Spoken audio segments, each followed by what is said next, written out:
In this video, we're going to talk about 9.2 Objective 2, where we solve applications involving horizontal and vertical components of vectors. Our first application here says a nuclear submarine approaches the surface of the ocean at 28.7 kilometers per hour, kph, and an angle of 19.1 degrees with the surface. What are the components of its velocity? So I'm going to draw the triangle over this way with a line parallel to the surface of the water like this. And this angle of 19.1 degrees is there. We said that this is 28.7 kph, and we want to find v sub x and v sub y, and x is going in the positive horizontal direction and y is going in the positive vertical direction. So the magnitude of the vector is 28.7. The angle is 19.1. And we're in kilometers per hour, kph. And the horizontal component, v sub x, is going to be 28.7 cosine of 19.1 degrees, 28.7 cosine of 19.1 degrees. And we're going to round to one decimal place, is going to give me 27.1 kph.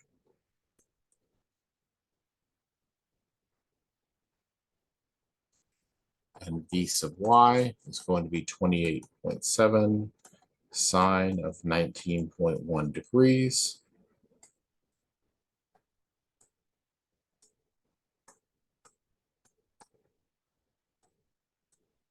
And we have v sub y is approximately, and this is going to be two decimal places. Everything's three significant figures here, 9.39. And again, this is kph, kilometers per hour.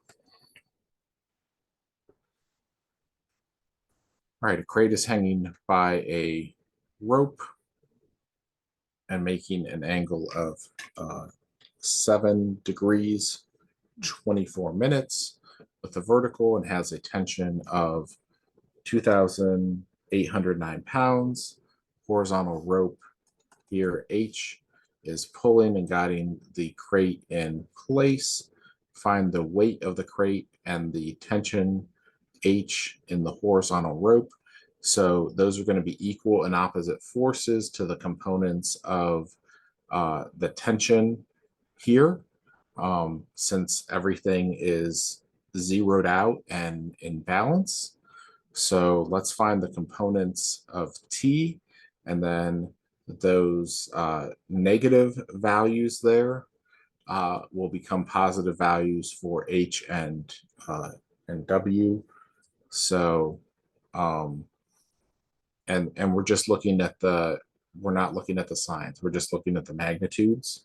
So that's why I said even if these are positive values or negative values, just we're looking at magnitudes here. So let's look at T. So we have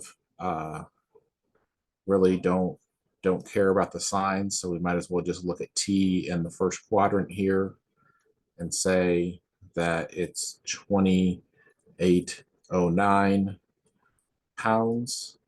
And then we have an angle that is with the vertical up here of 7 degrees, 24 minutes. Let's change that to decimal degrees. 7 degrees, 24 minutes is going to be 7.4 degrees up there. 90 minus 7.4. This angle down here is 82.6 degrees. I'd rather be using that to find T sub x and T sub y. really, this is going to be equal to W for me, and this is going to be equal to H for me, since I've moved it into the first quadrant. So let's say 2809 times cosine of 82.6 degrees. And the horizontal component is to the nearest tenth is going to be 361.8. And the vertical component, 2809 sine of 82.6 is going to be 2785.6. Again, you need to be careful about what signs they tell you that they want. I'm telling you in this problem, they want everything to be positive, but lots of times weight, since it's going down, is going to be a negative vector when you're including direction. So just be careful with that. Usually right is positive, left is negative, up is positive, down is negative. In this problem, they just wanted magnitudes. They didn't want it written as vectors. So a car traveling at 24 miles per hour hits a stone wall with an angle of 53 degrees to the wall. And they want to know the part of the car's velocity, v sub x, that was perpendicular to the wall. Let's do something different here. I've been finding this angle that's down here and then always using cosine to find Vx. Let's use this angle that's up here that they gave us and say that sine of 53 degrees is equal to Vx over 24. So Vx is going to be equal to 24 sine of 53 degrees. Could have done the same thing up here since they gave me an angle with the vertical up there. Just want to show you that that's possible. There's no reason to not do that. They want this as to the nearest whole number. That's going to be 19 miles per hour. Okay, if we wanted to come up here and use sine to find t of x and cosine to find t of y with the angle measurement that was 7.4 degrees, we could have done that. We should have come out with the same answers. Let's just clear everything here. All right. And all right, with the sun directly overhead, an airplane takes off with a speed s of 224 miles per hour, an angle of 16 degrees above the horizontal. And we want to know how quickly, how fast the airplane's shadow is moving along the runway. It's going to move at an equal speed in the opposite direction. So let's find, this is V. Let's find V sub x. And that's going to be 224 cosine of 16 degrees.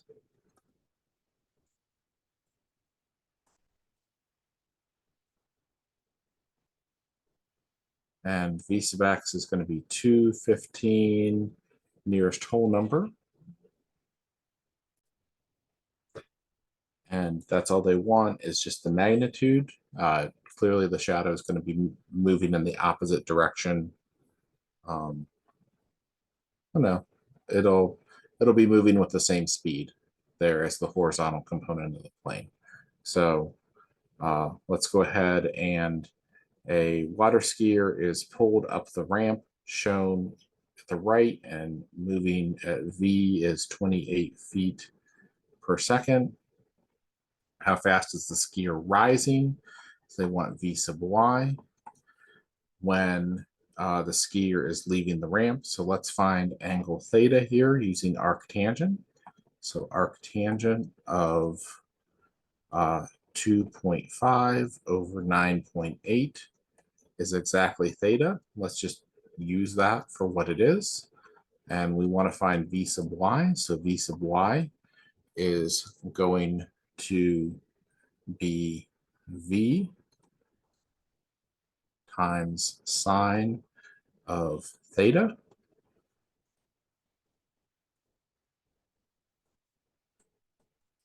so 28 times the sine of the arctangent of 2.5 divided by 9.8, close parentheses, and v sub y is equal to, and then appropriate number of significant digits is going to be 2 here. This is going to be 6.9 feet per second.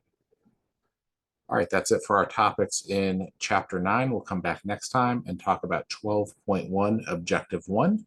See you for the next video.